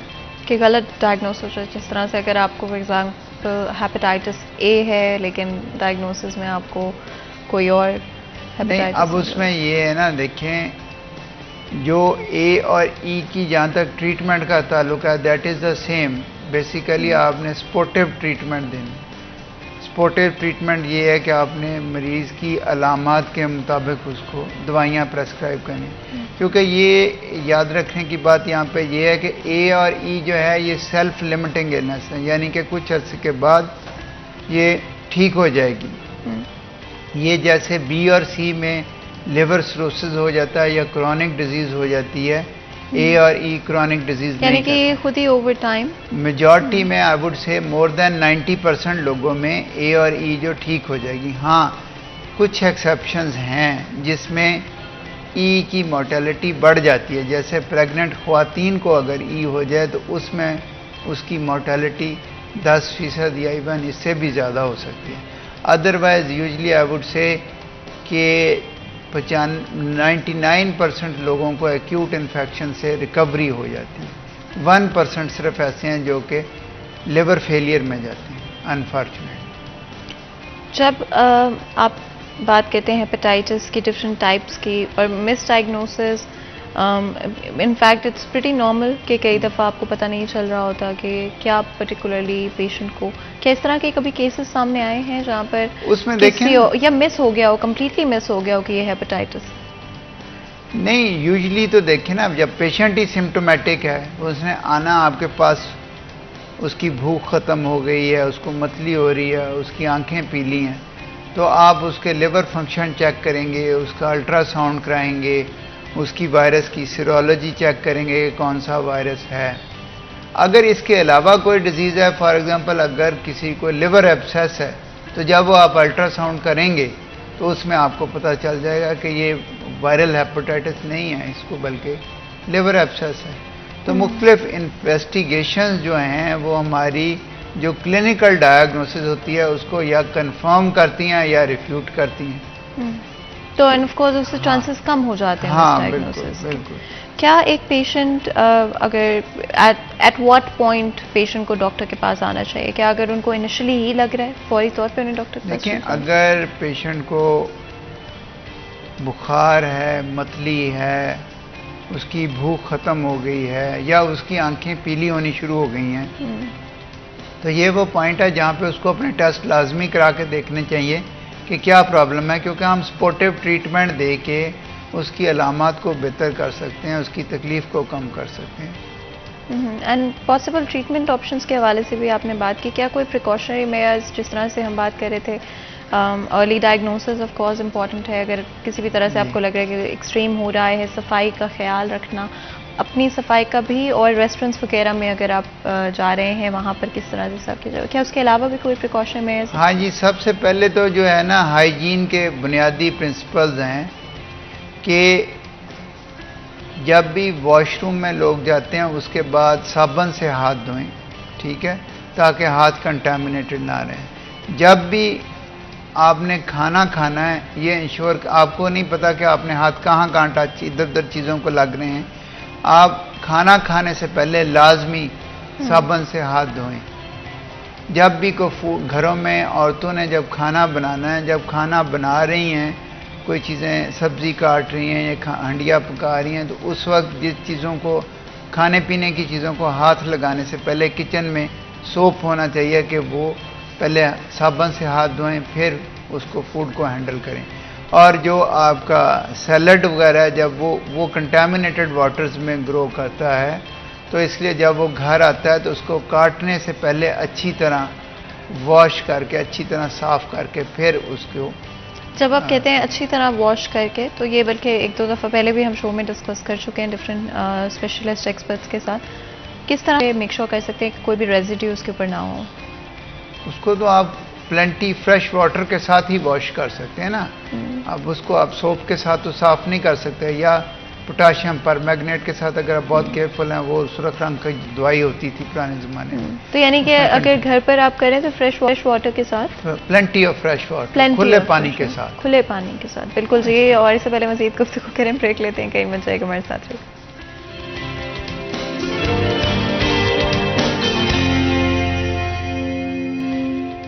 Welcome back. सीरिया चैनल में एक दफ़ा फिर आपको खुश आमदीद कहते हैं। ब्रेक में जाने से पहले गुफ्तगू जारी थी, बात कर रहे थे डिफरेंट हेल्थ इश्यूज़ के या कंसर्न्स के हवाले से जो कि पोटेंशली आज के वक्त में ज़्यादा डायग्नोज हो रही हैं, स्पेशली आजकल सीजनल डिफरेंट इश्यूज़ की वजह से या क्लिनलीनेस ना होने की वजह से आपको एक्सपीरियंस करनी पड़ती है।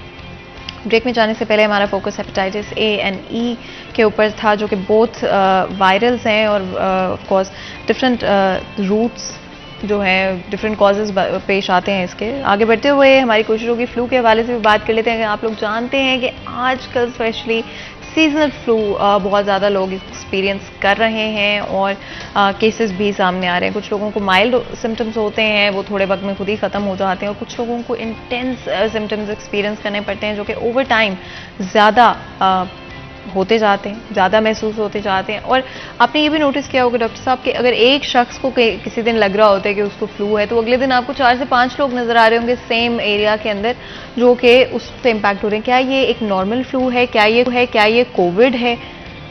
देखें, ऐसे है कि ये तीनों वायरसेस ही हैं। इन्फ्लुएंजा का भी वायरस है और कोविड-19 भी वायरस है, और ये सारे वायरसेस जो हैं ये एयरबॉर्न हैं, रेस्पिरेटरी ट्रैक्ट इन्फेक्शन से हैं। एक बंदा बात कर रहा है, वो हवा में कोई पार्टिकल मुअल्लक हो रहे हैं, किसी ने खांसी की है, वो हवा में पार्टिकल जो हैं उसके एरोसोलाइज हो रहे हैं, उसी हवा में दूसरे लोग जो सांस लेने वाले हैं या वो कॉमन टॉवल इस्तेमाल कर रहे हैं या वो कॉमन ग्लास इस्तेमाल कर रहे हैं, तो उससे जो है फिर ये एक ही फैमिली में आज एक बंदे को है, कल दूसरों को भी हो जाता है। ये अक्सर कॉमन फिनोमेना देखा गया है कि एक का गला ख़राब है, 2 दिन के बाद दूसरे का हो गया, फिर तीसरे का हो गया, तो it keeps on moving in the family जब तक। क्या ये सीजनल फ्लू ही आप कहेंगे या फिर इसके कोई और रीजंस भी हो सकते हैं? देखें, इसके इस वक्त जो हमारा कोविड का इन्फेक्टिविटी रेट है वो 2 मेरा ख्याल कल परसों की फिगर में दिखा 43% है इन्फेक्टिविटी रेट। तो कोविड के केसेस भी हैं इसमें और फ्लू के केसेस भी हैं। अब कोविड का ये है कि क्योंकि अब मेजॉरिटी पॉपुलेशन जो हमारी है वो वैक्सीनेटेड है या उन्हें बूस्टर्स लगे हुए हैं, तो वैक्सीनेशन का मेन पर्पज़ ही ये है कि वो कम्प्लीटली एरेडिकेट तो नहीं कर सकता, लेकिन जो डिजीज़ की स्वेरिटी को मिटिगेट कर देता है, उसको कम कर देता है। तो इसमें से बहुत सारे केसेस कोविड के भी हो सकते हैं। वो ये है कि अनलेस आप उसकी टेस्टिंग करें, you can never be sure कि वो क्या है। तो उसके लिए अगर किसी को ज़्यादा सीवियर इलनेस हो और हमें शुबा हो कि ये कोविड है या कोई अनवैक्सीनेटेड हो या उसमें कोई फैमिली हिस्ट्री हो कोविड के केस की, घर में किसी और को हुआ हो, तो फिर उसका कोविड टेस्ट होना चाहिए। अच्छा, ज़्यादातर लोग इस वक्त बिलीव करते हैं कि कोविड ख़त्म हो चुका है, क्या ये रियल है? कोविड जो है ना, उसकी इंटेंसिटी इस तरह वैक्सीनेशन की वजह से कोविड की सिवियरिटी इलनेस की कम हो गई है, लेकिन वो ख़त्म नहीं हुआ, उसके स्ट्रेन्स चेंज होते जाते हैं। यानी कि उसकी जो डेथ रेशो या रेट था वो कम हो चुका, वो कम हो गया। पहले ये सीवियर निमोनिया के साथ प्रेजेंट कर रहा था ज़्यादा, तो जब लंग्स की इन्वॉल्वमेंट हो जाती थी, लोगों की ऑक्सीजन कम हो जाती थी, सांस नहीं आता था। अच्छा, ये वायरस कैसे इवॉल्व कर चुका है डॉक्टर के अब इसकी सिवियरिटी कैसे कम हो गई है? इस 2 चीज़ें हैं ना, एक तो एक फैमिली में जो मुख्तलिफ वायरसेस होते हैं वो सब की इंटेंसिटी एक जितनी नहीं होती, डिजीज़ कॉज करने का पोटेंशियल एक जितना नहीं होता। कुछ बहुत सीवियर डिजीज़ कॉज करने वाले होते हैं, कुछ जो माइल्डर इलनेस कॉज करने वाले। दूसरा एस्पेक्ट इस चीज़ का ये है कि वैक्सीनेशन की वजह से अब पहले लोगों में इम्यूनिटी नहीं थी, अब प्रीवियस इन्फेक्शन की वजह से या वैक्सीनेशन की वजह से लोगों की इम्यूनिटी बेहतर है और वो वायरस को उनका सिस्टम जो है बेहतर तरीके से हैंडल कर पा रहा है। अच्छा, and this is of course almost 2.5 years into COVID. COVID-19 के first cases December 2019 में आना शुरू हुए थे, जिसके बाद वो of course आहिस्ता आहिस्ता आपको पूरी दुनिया में फैलता हुआ नजर आया।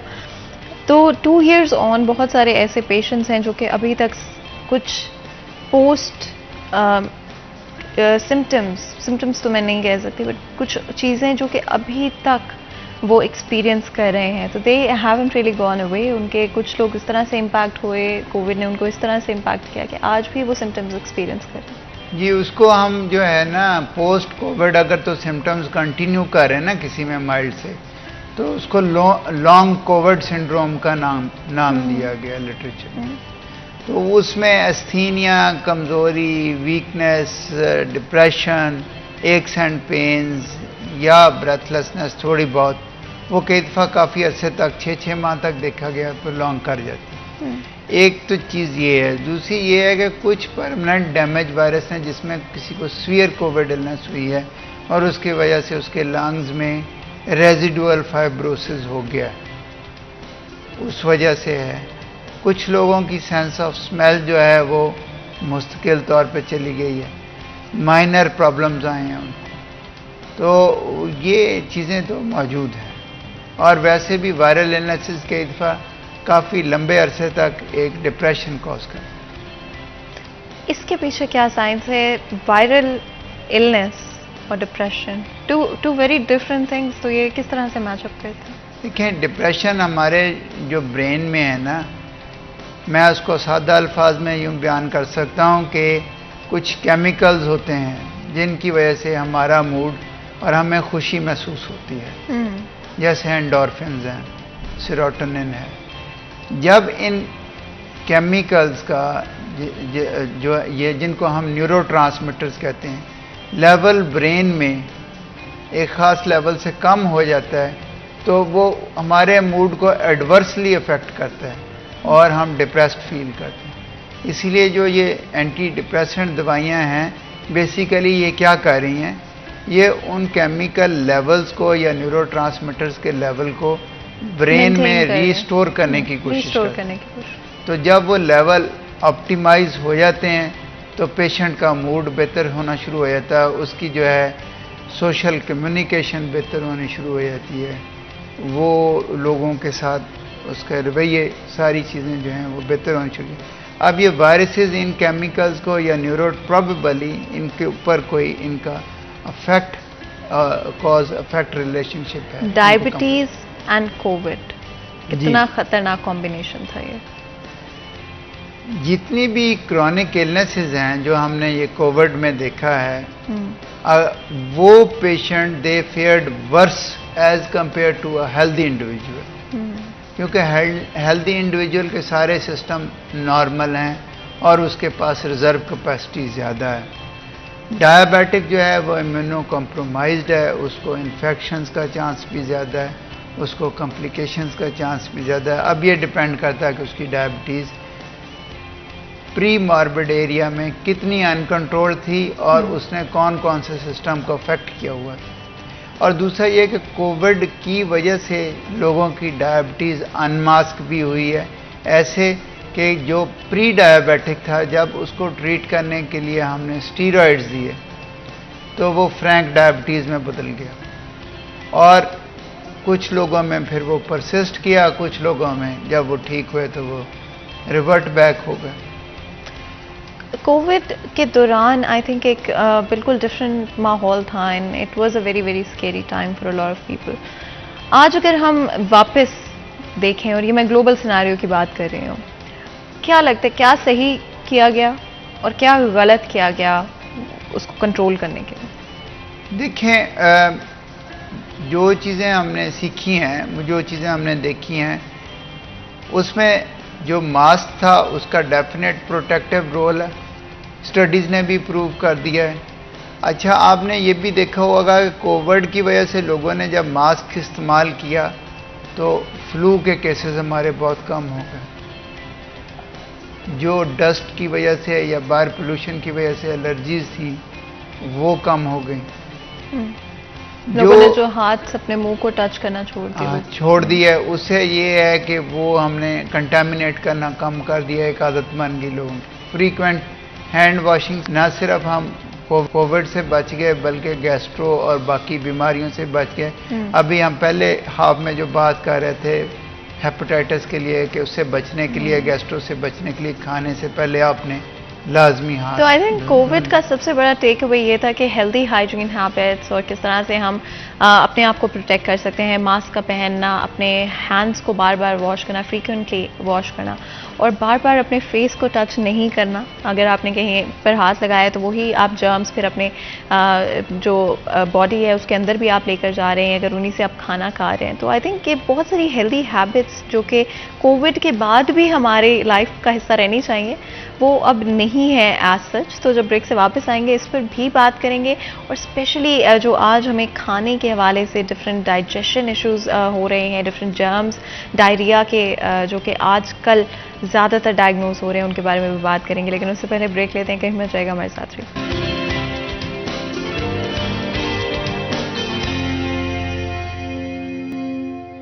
Welcome back. सीरिया चैनल में एक दफ़ा फिर आपको खुशामदीद कहते हैं। ब्रेक में जाने से पहले गुफ्तगू जारी थी। दो चीज़ें जो कि हमने डिस्कस की, वो स्पेशली फ्लू, कोविड-19, किस तरह से पोस्ट कोविड दुनिया में आज भी हमें वो हेल्दी हैबिट्स अपने साथ लेकर चलनी है। जो लेसन्स हमने कोविड के दौरान सीखे, और बड़े आई थिंक बड़ा मुश्किल लेसन्स थे वो हम सब के लिए, और बहुत सारे लोग जो कि इस दुनिया से चले गए कोविड-19 के दौरान, कोविड-19 की वजह से। आई थिंक इससे अगर हम कुछ सीख लें और अपने लाइफस्टाइल में कुछ चेंजेस ले आएँ तो शायद एक तरह से हम कुछ बेहतर कर सकते हैं, बेहतर आउटकम एटलीस्ट लेकर आ सकते हैं इस सारी कोविड की सिचुएशन से, और अपनी हैबिट्स को इम्प्रूव करें, स्पेशली हाइजीन हैबिट्स को ऑन अ डेली बेसिस। अपने हैंड्स को फ्रीक्वेंटली वॉश करें, अगर मास्क पहन सकते हैं मास्क का इस्तेमाल करें, क्राउडेड एरियाज़ को अवॉइड करें, कंजस्टेड एरियाज़ को अवॉइड करें। जब भी खाना खा रहे हैं, जब भी आप कहीं पर जा रहे हैं, जिस तरह पहले था कि हर जगह पर हाथ मत लगाएं, उसके बाद वो हाथ टच करके दोबारा अपने फेस के ऊपर, नोज़ में, आंखों में उन्हीं हाथों को, उन्हीं जर्म्स को ट्रांसफ़र मत करें। तो देखिए, छोटी छोटी हैबिट्स हैं जो कि हमें अपनी ज़िंदगी में अपनानी है। एक्सरसाइज को अपनी ज़िंदगी का हिस्सा बनाएं। रोज़ 5 से 10 मिनट से चाहे आप स्टार्ट करें, एक हैबिट को डेवलप करें कि एक्सरसाइज आपने डेली करनी है। आप वॉक करना पसंद करते हैं, वॉक करें। आप कार्डियो करना पसंद करते हैं, कार्डियो करें। डिफरेंट और नए तरह की आजकल तो एक्सरसाइजेस मौजूद हैं, तो आपकी अपनी जो प्रेफरेंस है वो एक्सरसाइज को अपनी ज़िंदगी का हिस्सा बनाएं, लेकिन एज अर्ली एज पॉसिबल और as consistently as possible as well. तो सिर्फ एक दिन कर लेना काफ़ी नहीं होगा, इसकी हैबिट को डेवलप करें आहिस्ता आहिस्ता। पहले दिन जिम में जाके जो घंटा लगा लेते हैं और उसके बाद फिर जो 4 महीने वो क्रैम्प्स ही नहीं उनके ख़त्म होते, तो आहिस्ता आहिस्ता स्टार्ट करें, डेवलप करें, एक हैबिट बनाने की कोशिश करें। अब हम कोशिश करेंगे गैस्ट्रो के इश्यूज़ की बात कर लेते हैं। आजकल डायरिया के जर्म्स, और आई थिंक हमने पहले भी हमारे जो 2 सेक्शंस रहे हैं उसमें इसके बारे में ज़रूर बात की है, लेकिन स्पेसिफिकली डायरिया से कनेक्ट करके हाइजीन हैबिट्स किस तरह की होनी चाहिए, रेस्टोरेंट्स में या घर के अंदर खाना बनाते हुए किन चीज़ों को अवॉइड करना चाहिए, किन चीज़ों को करना चाहिए, और अगर आपको कहीं ना कहीं हो ही जाता है डायरिया तो फिर आपने क्या करना है, इस पर भी बात करेंगे। डॉक्टर, हाइजीन हैबिट्स में हमने पहले भी डिस्कस किया, लेकिन स्पेशली डायरिया की कंस के हवाले से कहाँ पे आपको अवॉइड करनी चाहिए चीज़ें? देखिए, एक तो क्लीन ड्रिंकिंग वाटर की बात की है, पीने का साफ पानी होना चाहिए, कंटेमिनेटेड ना हो। अगर और कुछ नहीं कर सकते तो उसको उबाल के घरों में ठंडा कर सकते हैं। दूसरी बात यह है कि बाहर ऐसी जगह पे खाना खाना जहाँ पे मक्खियाँ बैठी हुई हैं चीज़ों के ऊपर, तो वो सारे जरासीम वो अपने पाँव के साथ गलाजत से जरासीम उठाती हैं, वो उस चीज़ पे बैठती हैं, वहाँ ट्रांसफ़र कर देती हैं, जो भी इस्तेमाल करके बीमार हो जाएगा। फिर ये है कि होटलिंग बिजनेस जो है उनके लिए ये ज़रूरी है कि वो ये इंश्योर करें कि उनके पास अपने जो उनके एम्प्लॉयज़ हैं, जो फूड हैंडलर्स हैं, उनके लिए प्रॉपर टॉयलेट फैसिलिटीज़ हों और proper soap available, hand washing facilities हों, हाइजीन बेहतर हो वहाँ पे। कुछ जगह पे तो इतना बुरा हाल है कि स्टोरेज भी उन्होंने उसी एरिया में किया हुआ है और वो बाकी भी उसी एरिया में है।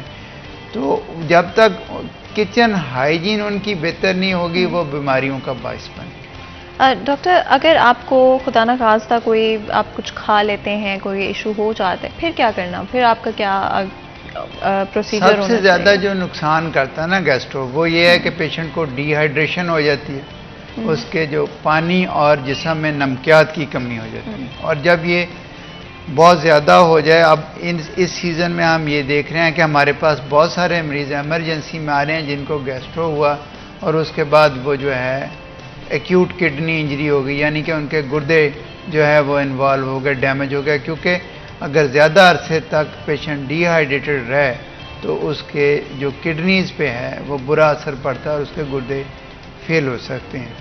तो इसलिए सबसे इम्पॉर्टेंट बात तो ये है कि जिसको घर में कोई डायरिया या वॉमिटिंग होती है, सबसे पहले और सबसे आसान काम ये है कि वो ORS का इस्तेमाल करें। और वो बड़ा आसान है, 4 से 5 गिलास पानी के एक पैकेट उसमें मिला के और जितना मैक्सिमम वो पी सकता है। और ये इंश्योर करना चाहिए मरीज़ को कि उसको यूरिन आउटपुट उसका ठीक है, उसको पेशाब यूरिन जो है वो फ्रीक्वेंटली पास कर रहा है। अगर उसको यूरिन नहीं आ रहा तो इसका मतलब वो एडिक्वेटली हाइड्रेटेड नहीं है, ये डिहाइड्रेशन का साइन है। इसका मतलब यह है कि उसको फौरी तौर पे IV रिहाइड्रेशन की ज़रूरत है। अगर ओरल फ्लूइड से उसकी ज़रूरियात पूरी नहीं हो सकती तो फिर उसको हमें हॉस्पिटल दाखिल करके IV फ्लूइड्स देने पड़ेंगे। अपार्ट फ्रॉम दैट एक और बात यह है कि कोई एंटीबायोटिक्स अवेलेबल हैं, लेकिन पैरामाउंट इम्पॉर्टेंस इस हाइड्रेशन की है, चाहे वो ओरल हो चाहे IV हो। और उसके बाद फिर एंटीबायोटिक्स का कोई रोल आता है अगर बैक्टीरियल इन्फेक्शन है, वायरल इन्फेक्शन। सबसे ज़्यादा कॉजेज़ इन द पास्ट जो आपके एक्सपीरियंस में डायरिया के क्या रहे हैं? क्या वो यूजुअली पानी का इस्तेमाल है, रेस्टोरेंट्स से खाना है, घर में खाने को सही तरह से प्रिपेयर ना करना? ज़्यादा तो ये कंटामिनेटेड वाटर है। नंबर 2 के ऊपर मैं कहूँगा कि ये जो बाहर खाते हैं उससे बीमार होते हैं, और फिर घर की अगर वहाँ पे हाइजीन प्रैक्टिसेस प्रॉपर नहीं है। एंड डॉक्टर, आपको पता है कि पाकिस्तान में स्पेशली स्ट्रीट फूड के बगैर कोई भी सर्वाइव नहीं कर अब पाता। उसमें सारी कंटामिनेटेड चीज़ें हैं, क्योंकि असूली तौर पे तो जहाँ पे फूड हैंडलिंग हो रही है वहाँ पे मक्खियाँ नहीं होनी चाहिए, क्योंकि मक्खियाँ जरासीमों के लिए व्हीकल का काम कर रही हैं। जरासीम मक्खी को अटैच होता है, वहाँ से खुराक के ऊपर चला जाता है। तो जब तक हम ये जो बाकी चीज़ें हैं, जो बीमार फूड हैंडलर्स हैं, उन्हें अलहदा कर देना चाहिए, उनको प्रॉपरली ट्रीट करके जब वो सेहतमंद हों फिर होना चाहिए।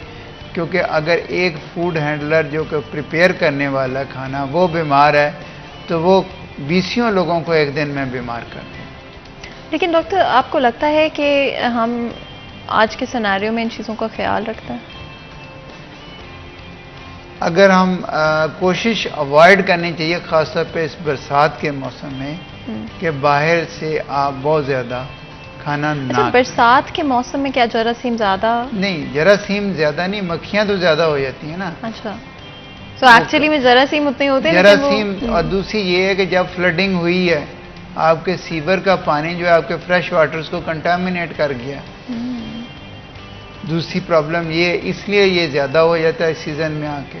अच्छा, and I was really thinking कि क्यों इस सीज़न का क्या रोल है, कनेक्शन है डायरिया के ज़्यादा केसेस आने के साथ? तो दैट्स इट के वो सीवरेज फिर का ये जो पानी। नॉर्दर्न एरियाज़ में अक्सर औकात इस मौसम में क्योंकि पानी जो है वो उस लेवल का नहीं होता, वो कंटामिनेट हो जाता है, उसे हेपेटाइटिस E की कई दफ़ा वबा भी फूट पड़ती है नॉर्दर्न एरियाज़ में।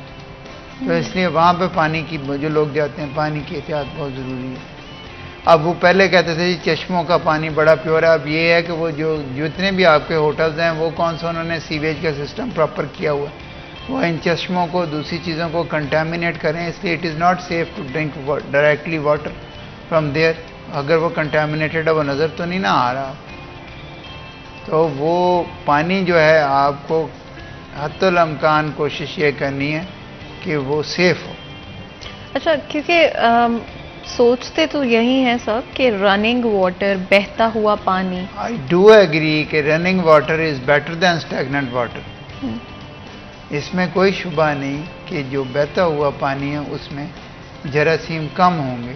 लेकिन जैसे हमारा पॉपुलेशन एक्सप्लोजन हुआ है, और आप देखेंगे कि हमारे जितने भी हैं नॉर्दर्न एरियाज़ में कितने आज से 10 साल पहले कितने होटल्स थे, अब कितने हैं, और क्या आया उनका प्रॉपर सीवेज या ड्रेनेज है, या वो हमारे जो है वाटर सोर्सेज हैं उन्हीं को कंटामिनेट कर रहे हैं कहीं, या अगर हम उनको कंटामिनेट कर रहे हैं फिर तो वो जो सोर्सेज आज से 10 साल पहले एंटायरली सेफ थी और लोग डायरेक्टली पी रहे थे, अब आए फिर तो अब नहीं सेफ, वो कंटामिनेट हो रही हैं चीज़ों से।